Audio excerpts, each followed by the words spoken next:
Genesis 18. Abraham feeds God in disguise, and God's gonna decide whether to destroy a city. The Lord appeared to Abraham near the great trees of Mamre, while he was sitting at the entrance to his tent in the heat of the day. Abraham looked up and saw 3 men standing nearby.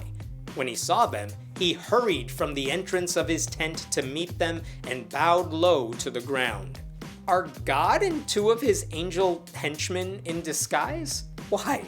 It's not like God is testing Abraham here. He's just turning into a dude. Or 3 dudes, for no reason. I do like the idea of someone living in a tent trying to figure out how to be hospitable. Like, make yourself at home. You know what? On second thought, let's sit outside. He said, "If I have found favor in your eyes, my lord, do not pass your servant by. Let a little water be brought, and then you may all wash your feet and rest under this tree. Let me get you something to eat so you can be refreshed and then go on your way, now that you have come to your servant." "Very well," they answered, "do as you say." It must not be a very good disguise if Abraham already knows it's the Lord. Or they're the Lord. I mean, if he didn't know that, he's going well out of his way to comfort strangers. "Let me get you water. Let me wash your feet. I'm your servant," which is impressive. And also, maybe too much. If a stranger is that eager to help you, there is probably something weird about to go down. And look at these ungrateful visitors. "Yeah, fine. Do whatever you want. Wash my feet if you want to." There's no indication that Abraham ought to tone it down a bit. The 3 men are not saying, "You know what? We're good. The water is enough." So Abraham hurried into the tent to Sarah. "Quick," he said, "get 3 seahs of the finest flour and knead it and bake some bread." Then he ran to the herd and selected a choice tender calf and gave it to a servant, who hurried to prepare it. He then brought some curds and milk and the calf that had been prepared and set these before them. While they ate, he stood near them under a tree. No wonder Abraham was willing to offer them so much. He wasn't going to do any of the preparation work. "You want bread? Wife, go bake it from scratch. Oh, servant, find a baby cow, look straight into its eyes, tell him he's beautiful, and then slaughter it." I am such a good host. It's easy to be hospitable when you're just ordering other people around. Also, he's feeding them meat and dairy.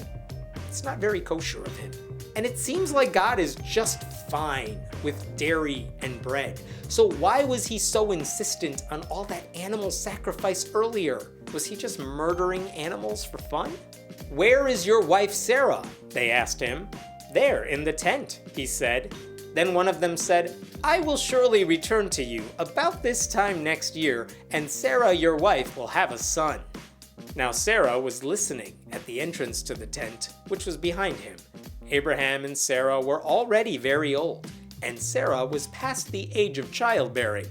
So Sarah laughed to herself as she thought, "After I'm worn out and my Lord is old, will I now have this pleasure?" "Where is your wife?"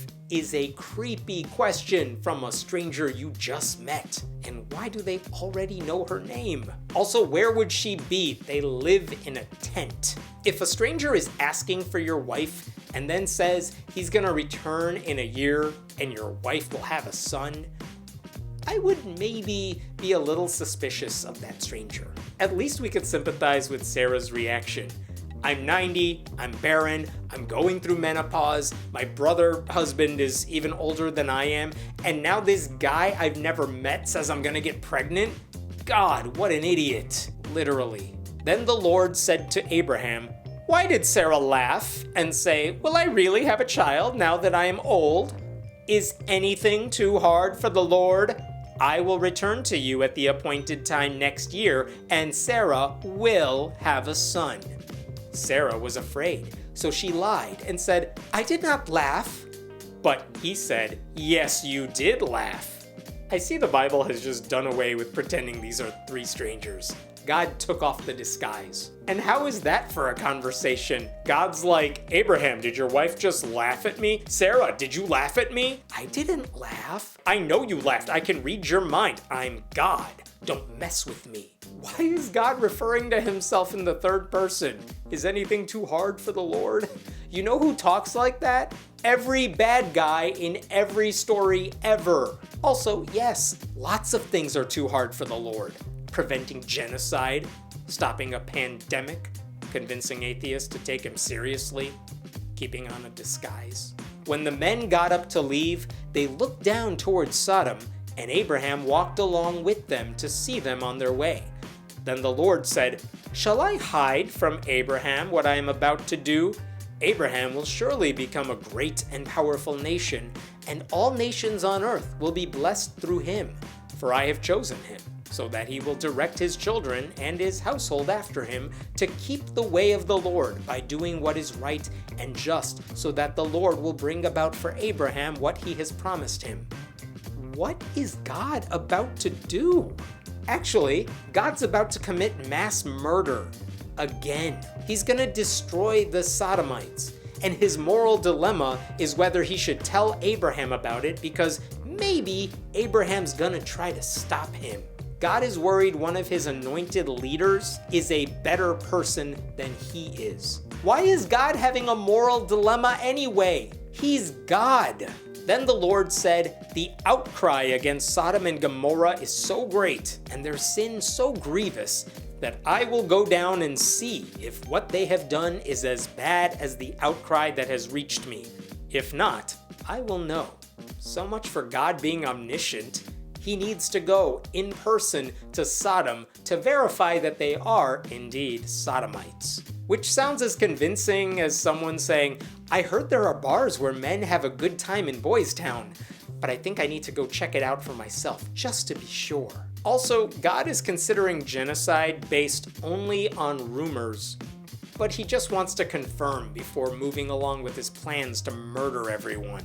Remember that we still technically don't know what sins they're committing.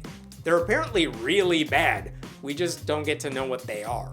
And God is walking to Sodom on foot? Can't he just, use magic or something? But here's the obvious concern.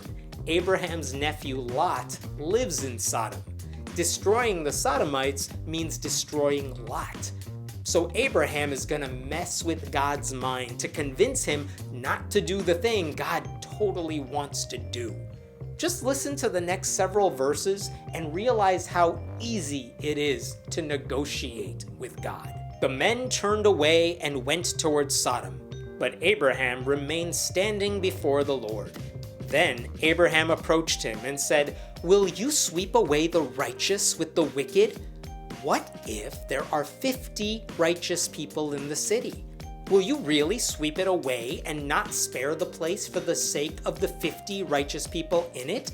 Far be it from you to do such a thing, to kill the righteous with the wicked, treating the righteous and the wicked alike. Far be it from you. Will not the judge of all the earth do right?" The Lord said, "If I find 50 righteous people in the city of Sodom, I will spare the whole place for their sake." Look at that sarcastic ass-kissing. God, you would never kill good people with the bad, would you? Would you? You would never. Not you. Meanwhile, we know that's not true. God has no problem killing good people. He already created a global flood and wiped out almost all of humanity. We know what he does to babies in cancer wards. But don't worry, says God. If I find 50 decent people, I won't kill everyone. 49? Screw it, let him die. But 50, I will walk away. And thus begins the dumbest conversation we have seen so far, because Abraham just found an opening, and God is a total pushover. Then Abraham spoke up again. "Now that I have been so bold as to speak to the Lord, though I am nothing but dust and ashes, what if the number of the righteous is 5 less than 50? Will you destroy the whole city for lack of 5 people? If I find 45 there," he said, "I will not destroy it." from 50 down to 45. We are playing a game to decide how many decent people need to exist before God goes through with genocide. That's biblical morality for you. This stupid conversation also implies that there is some number of good people that God is totally willing to sacrifice to punish the wicked. What number would be acceptable? What if the next thing God says is 40? No, I'm not holding back my wrath to save 40 good people. What a monster, right? Once again, he spoke to him. What if only 40 are found there? He said, "For the sake of 40, I will not do it." Then he said, "May the Lord not be angry, but let me speak. What if only 30 can be found there?" He answered, "I will not do it if I find 30 there."